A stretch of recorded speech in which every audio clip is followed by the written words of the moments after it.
3 hilabete pasa dira jada, Log Zakelo Urruñan bizitzen 43 urteko emaztea desagertu zenetik. Senarrak preso segitzen du bikotea hiltzea leporatuta. Gaurko saioan erreportaje berezia eskainiko dizuegu Log Zakeloren gurasoekin egon baikara eta pairatzen ari diren sufrimendua aipatu digute. Arratsalde on ikusentzuleok eta gaurko saioan larungo trenari buruzko erreportaia ere eskainiko dizuegu, baina aitzinetik aktualitatea. Ongi etorri!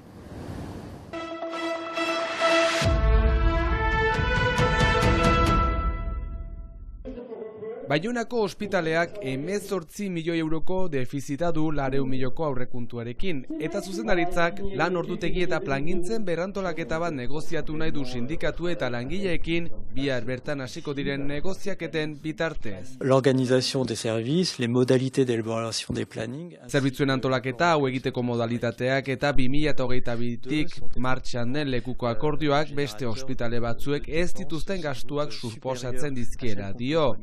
D'autres établissements qui sont organisés différemment. Sindikatuek deituta elkarretaratzea jendetsua egin dute gaur ospitalean bertan, honek beren baldintzen okertzea ekarriko duelaren susmoa dutelako. La direction c'est de retirer son projet. Zuzendaritzari proiektua bertan bera uzteko eskatzen die, lan egun kopurua handitzea ekarriko duelako jada oso kaltetua daude lan baldintzak okertuz. L'hôpital alors qu'aujourd'hui nos conditions de travail sont déjà extrêmement dégradées. Zerbitzu publikoa defentzeko presgirela, zeren eta horren gibelean gaur Baionako ospitalea zari gira, baina pentsatzen dut ospitale frangoren kasua dela edo izanen dela, beraz, bederen erakusteko ezkera ados haien proiektuarekin. Baina zuzendaritzak, Il n'y a aucune raison de mon point de vue d'être. bere ustez langileek kezkarako arrazoik ez dutela dio, Permettra d'avancer collectivement sur ce sujet. eta elkarrizketaren bitartez antzinamenduak lortuko dituztela.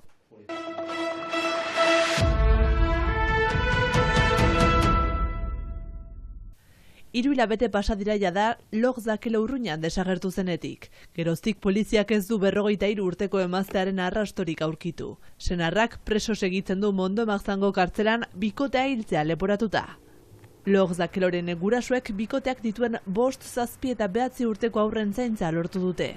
Horientzat indartsu izaten saiatzen da erretetan dagoen bikotea, naiz eta askotan oso zaila zaien. Michel Zakelo, Log Zakeloren aitak sentitzen duen falta gehiegizkoa dela aitortu du. Mais elle nous manque tout le temps, quoi.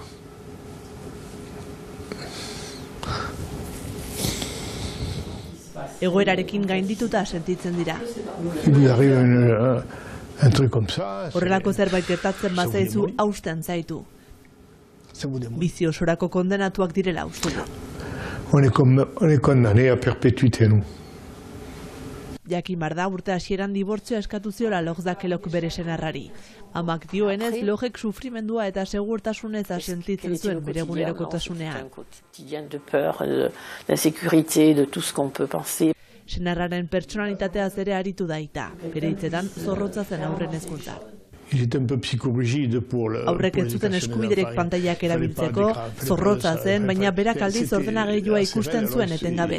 Horrelako ohiturak mugatu behar dira, baina ez debekatu eta bera debekuaren alde zen. D'accord, mais pas l'interdire. Lui, c'était carrément l'interdiction. Dibortzio prozedura guztiz oztopatua zegoen, senarrak berak aitak azaldu duenez lapurtu zuelako familiari buruzka. Il vous faut le livre des familles. Et le livre des familles, il lui avait été confisqué par son mari. Dibortzioaren testuingurua kontuan hartuta, gurasoek uste dute aldez aurretik senarrak dena pentsatua zuela. Uste dute senarrak ez zuela onartu dibortzioa. Il a une autre culture que la nôtre. Beste familia eredu batetik dator, gu familia xumeago bat gara. Baina ispiluaren aurrean jar gaitezke, berak aldiz ezin. Mais nous, on peut se regarder dans la glace, lui, il peut plus. Alexis Jugé, Log Zakeloren senarra, hemen preso dago Mondo Magzango kartzelean. Epaileak aske uzteko eskaera errefuxiatu du. Log Zakeloren gurasoek gauza bakarra eskatzen diote, egia erratea. De dire oui, alors, tout simplement. Eskatzen diot sinpleki erratean non dagoen Log, guretzat, baina batez ere aurrentzat. Qui disent quelque chose en rapport aux enfants. Gurasoek justizia eskatu dute. Alabaren senarra bizi osorako kartzeleratua izatea eskatu du aitak. Comment voulez-vous? Nola nahi duzu onartzea eskatua izatea hemendik urte batzuetara. Gure alaba hilda dago eta orain esan behar da, eta bera beti bizirik dago. Parce qu'il faut le dire, maintenant elle est morte. Et alors lui, il est toujours vivant. Beste behin ere lekukoei dei egin diete landesetan bizi diren erretetadunek edozein pista lagungarria izan daitekelako gertatutakoa argitzeko. Alde judizialean ordea, Alexis Juge epailearen aurretik pasa beharko da, helduden urriaren 4ean.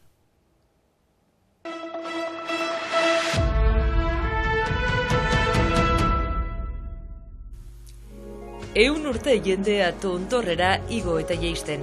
Larungo trentzipia Euskal Herriko sinboloetako bat da eta pasaden asteburuan egin dira urteurreneko ekitaldi ofizialak. Trena ez da batere aldatu naiz eta berritze lanak etengabe egiten diren, baina sistema bera eta struktura bera dute. Astapenan hasi zen tren batekin, 2 trenekin, eta gero 3. trena sartu dute 80 urteetan, 1980 urteetan, eta 4. 96an. Baina tren guziak dira 100 urteko sistemak, dugu, baina badira 2 oso zafe astapenetik hor direnak. Gentaren aitatxe izan zen astapeneko gidarietako bat, eta laperean ibili dira, haren aita eta osaba ere, orain bere txanda da. Astapenean nire aitatxe etorri zen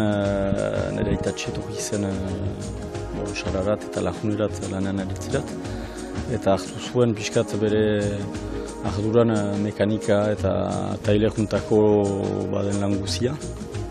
Eta orduanik ikidanik entzun dut eta ikusi dut lajuneko treina, ibili nahiz, oinez, aitatxerekin, familiarekin, amarekin, gurasoekin.